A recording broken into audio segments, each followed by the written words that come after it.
सर्वप्रथम श्रीमद् भागवत कथा ज्ञान महोत्सव के इस पावन मंच को प्रणाम करता हूँ। परम श्रद्धे जिन्होंने इस सदी में सबसे ज़्यादा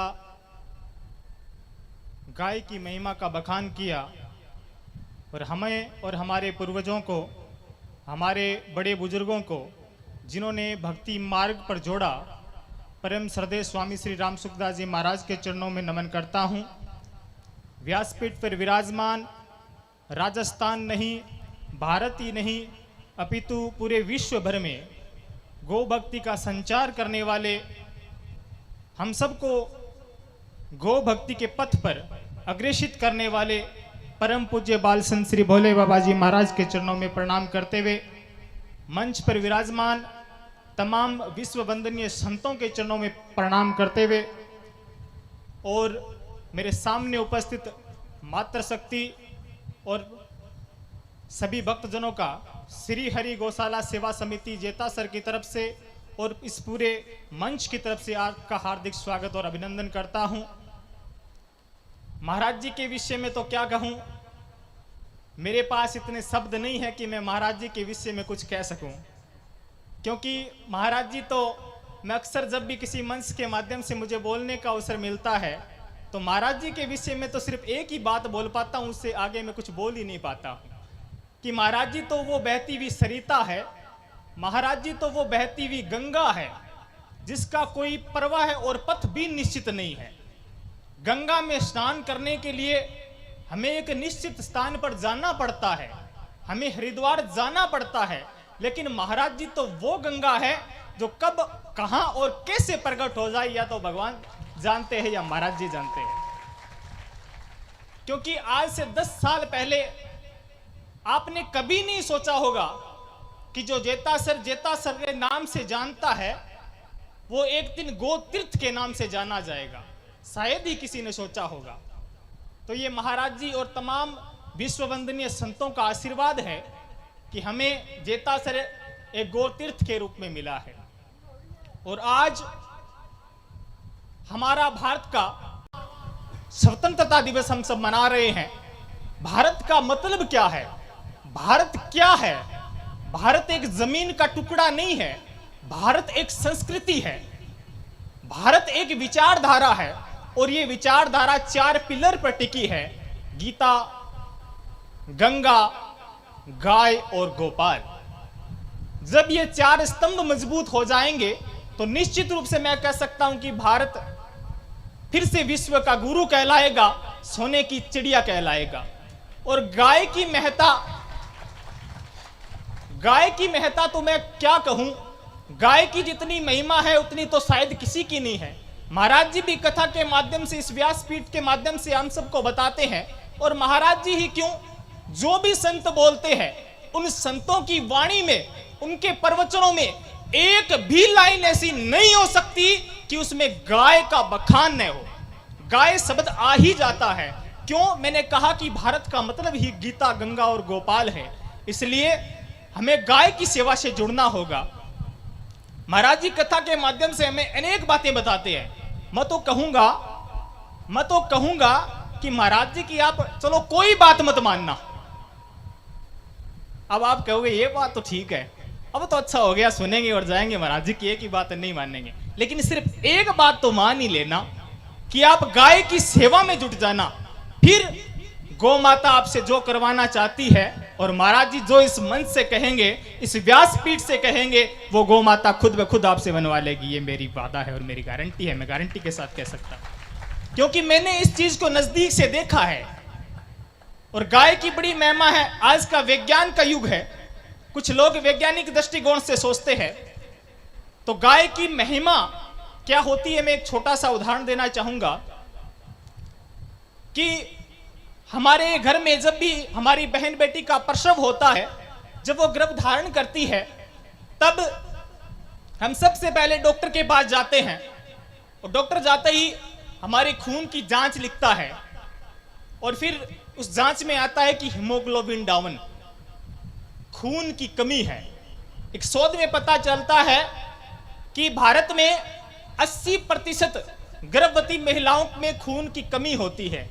क्यों होती है? ये एक सोचने और विचार करने वाला विषय है। पहले तो नहीं होती थी, क्योंकि पहले हम गाय का दूध पीते थे, लेकिन आजकल हम भैंस का दूध पीते हैं, गाय का दूध नहीं पीते हैं। कहते हैं गाय का दूध तो पतला होता है, भैंस को दूध बढ़िया हुआ, जाडो जाडो। वो जाडो जरूर हुए, पर बिंगमा जकी चीज आपने शरीर ने चाहिए बा को नहीं हुए। गाय के दूध में एक केरोटीन नाम का प्रोटीन पाया जाता है, जो खून को बढ़ाने का काम करता है। इसलिए जब भी गर्भवती महिला अपना गर्भ धारण करे तो उसे 9 महीने गाय का दूध पिलाओ। हमारे राजस्थानी में एक गाली चलती है। अब ये पावन मंच है तो राजस्थान की गालियां भी बड़ी पावन है महाराज जी। ये जो गालियां है ना, ये बाहर से आई है, लेकिन राजस्थान की गालियां तो बड़ी प्यारी है। गीतों में गाया जाता है राजस्थान की गालियों को। तो एक गाली चलती है, जब एक बूढ़ी दादी अपने पोते को खिला रही होती है, तो जब पोता उसे परेशान करता है तो वो दादी कहती है, पतो को नहीं तेरी मां तने केटा के खाड़ जामियो। ये गाली चलती है ना, ये गाली जरूर है, पर इसका भाव बड़ा प्यारा है। कहने का अर्थ है कि इस 9 महीने में पता नहीं तुम्हारी मां ने क्या खाया होगा कि जो तू इतना शैतान हो गया। अब देखो, 9 महीने में यदि आप गाय का दूध पियोगे ना, तो जो लड्डू गोपाल होगा ना, वो भी कृष्ण कन्हैया जैसा होगा। और यदि गाय का दूध पियोगे तो गाय के बछड़े के समान होगा। और यदि गाय का दूध नहीं पियोगे, भैंस का दूध पियोगे तो पाड्डे के समान होगा। आप पर करता है कि आप किसका अनुसरण करते हो, गाय का दूध पीते हो या भैंस का दूध पीते हो। क्योंकि जब भैंस का दूध पियोगे तो पाड्डा होगा, और पाड्डा किसी की मानता नहीं है। आप मेरी नहीं मानो तो आप प्रैक्टिकल करके देख लेना। आप रास्ते से जा रहे हो और वहां पर गौ माता विचरण कर रही है और कुछ भैंस और पाड्डे विचरण कर रहे हैं, आप हॉर्न लगाना, गाय माता साइड हो जाएगी, लेकिन वो पाड्डा बीच में चलता रहेगा। पाड्डा किसी की नहीं सुनता है। इसलिए गाय की बड़ी महत्ता है महाराज।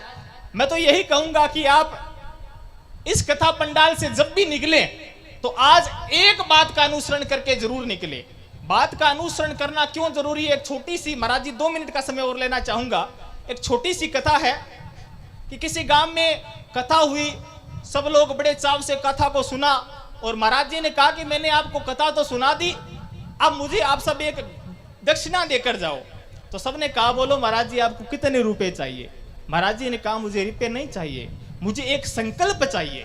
आप सब यहां से एक संकल्प लेकर जाओ कि मुझे जिंदगी में ये काम तो करना ही है। एक संकल्प लेकर जाओ। तो सबने संकल्प ले लिया, पूरे गांव ने संकल्प ले लिया। लेकिन उस गांव में एक सेठ जी थे, उन्होंने कोई संकल्प नहीं लिया। वो न तो कभी कथा में आए और न कोई संकल्प लिया। तब गांव वालों ने आग्रह किया, महाराज जी आप तो पहुंचे हुए संत है, आपकी वाणी में तो मिठास है, आप में तो तेज है, इसलिए महाराज जी आप एक काम करो, जो सेठ जी है ना उनको एक संकल्प दिला दो। महाराज जी ने कहा, यार मैं कैसे संकल्प दिला दूंगा आप उसको, वो तो आया ही नहीं एक दिन कथा में। नहीं महाराज जी कोशिश करो आप, क्योंकि यदि एक भैंस कीचड़ में जाएगी ना तो उसके पीछे पीछे न जाने कितनी भैंसें चली जाएगी। तो आप महाराज जी उसको संकल्प दिलाओ। बालाजी जी ने कहा कि चलो कोई बात नहीं, आप उस सेठ जी को बुलाओ। सेठ जी को बुलाया गया।